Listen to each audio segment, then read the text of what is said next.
Happen where news comes first in high definition.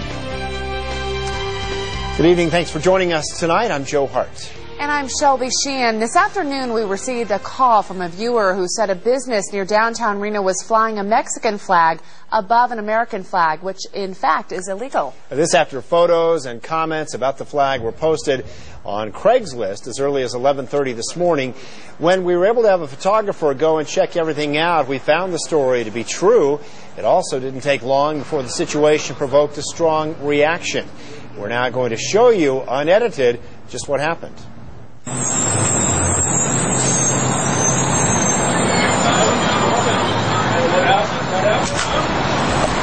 What happened? Right here. Right here.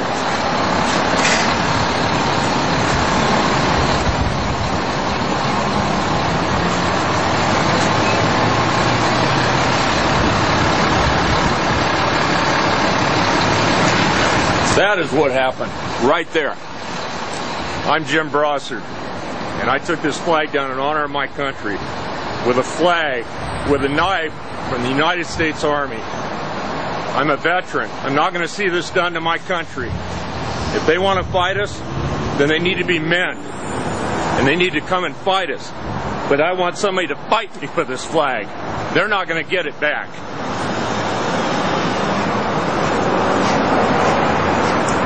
All right, guys, so what do you think of that? No comment?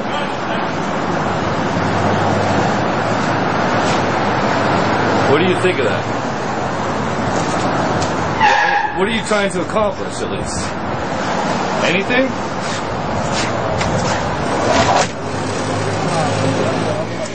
And that man you saw walk away from our camera at the end of the video is the owner of the business, and while he would not talk on camera, we did speak with him over the telephone this evening. He said he did not know what he was doing is against the law. The owner says he bought new flags last week to replace his old ones and had put the Mexican flag on top to support the Hispanic community. He says he is an American citizen and is happy the incident did not lead to any violence. Now, there are several federal laws which have to do with the presentation of the American flag.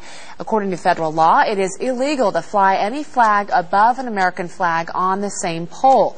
If on separate poles, the flags must be of similar size and the same distance off the ground. The penalties for breaking these laws vary from state to state and range from a fine to up to 30 days in jail. We spoke with the Reno Police Department, and they told us the man who stole the flag could also face charges if the business owner files a police report of what happened this afternoon. Today was the first day of a 3-day boycott organized by some members of the Hispanic community in response to last week's immigration raids. The raids targeted 11 McDonald's restaurants in the Reno-Sparks area and ended in the arrests of 56 illegal immigrants. Certain members of the Hispanic community in Reno say a boycott is the only way to respond to what they call an inhumane way to deal with the illegal immigration problem. The groups are also planning on a march in downtown Reno this Wednesday. According to our news partner, KOH, the rally will start at Miguel Rivera Park and end at the courthouse.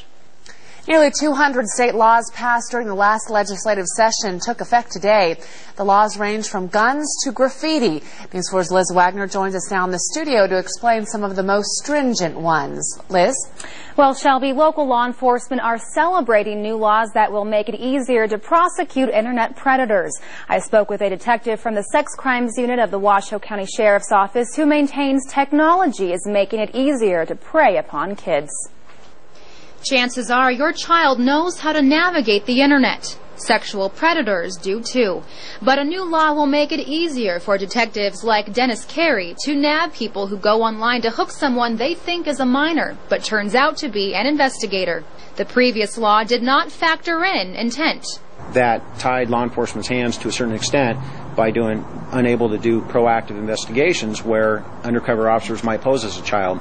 Also in the past, a minor had to be lured away from home. But now police can prosecute any incident that involves a sex crime at the child's home. The intent law here is much stricter than what we've seen in the past. How does law enforcement respond to this new change? Well, law enforcement is actually rather excited about the law. In the Internet Crimes Against Children Task Force, we're happy to have this law changed and corrected. We're always out there looking to see how we can make the laws better and